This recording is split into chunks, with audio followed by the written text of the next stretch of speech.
This video shows the internal workings of a Smith's clock Type 1 movement produced around 1931 to 1933. I'm going to remove one from a Yeddo model made in 1933 and show you not only the workings but how it works. A classic indicator that you've got a Type 1 movement is a telltale window on the front at the 6 o'clock position. This not only tells you the motor's running inside, but the power hasn't dropped out overnight. These things are non-starting, so you literally have to start them every power brownout you get. Another indicator are the fixed mains pins. On a Type 2 they swivel up and down. Also the start and hand adjustment knob is at the 12 o'clock position on these.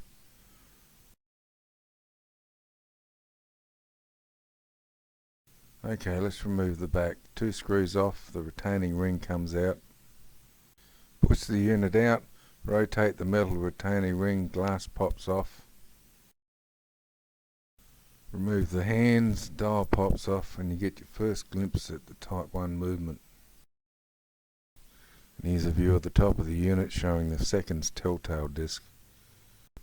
Some units have a spring clip that sits over the main motor bearing, but essentially they're the same model, just a slightly different variant.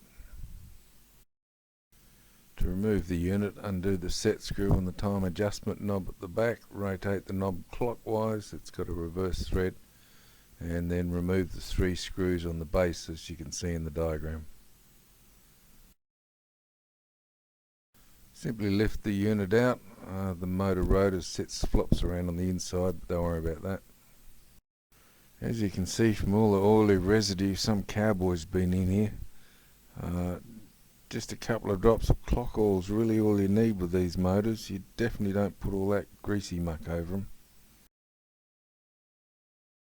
This view of the motor's rotor shows the pawl. That's a gear that's used to start the motor in the correct direction. These can actually go backwards, but they've got a cam system that prevents that. Quick view underneath showing the hand adjust motor start shaft as well as the motor entry hole and a few tiny oil holes. The main gear on the top has a fork spring arrangement. When you push the time setting hand in, the gears don't always mesh, so that gets pushed up until you turn the knob. The gears mesh and then it flips back down in the right position again. This is the image I searched the web for and couldn't find, so I made this video. Point worth noting, there's oil all over the place on this thing. It needs a good clean.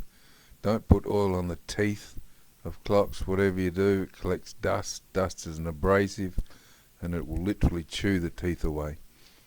Fortunately, the oil on this seems to be fairly recent. As you can see, the teeth are in good shape. It's 83 years old, so little care and attention, it'll last another 83 years. This side view shows the start and time adjust shaft, the shaft's cam, as well as the metal arm, spring-loaded metal arm that starts the motor. You'll see this action in the next video. Here you can see the action of the motor starting arm. Push the shaft in, set the time, release the shaft, and the motor starts when it gets flicked.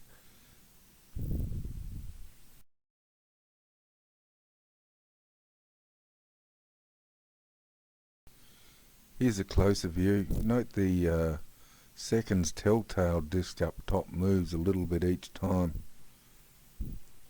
It's a good indicator that your mechanical side of the thing's actually working. Mains on, try to start. Too much oil. There we go, now it's started. Seconds telltale's going around nicely. Side view showing the 4 gears between the plates in action. I'm going to clean these. I'll take that top plate off. They're actually loose when you do that. Spray it with isopropyl alcohol and hit it with a toothbrush to clean them. When you're reassembling it, don't apply pressure to the top plate. Just put the gears back in place, pair of tweezers, fit them in position, and they should all just fit down nicely. If you're trying to start your clock and it won't start, but the seconds indicator moves a little bit each time, so you know the mechanics of it's working. Measure the pins on the back with a multimeter and you should get several thousand ohms. If you get infinite ohms, you've got an open circuit coil, and you've either got to do a rewind on the coil or find a spare. Other than that, you've probably got a gummed up clock, or quite possibly a gear that's broken a little pin and it's not sitting in its bushing. They're the only three problems you normally get with these clocks.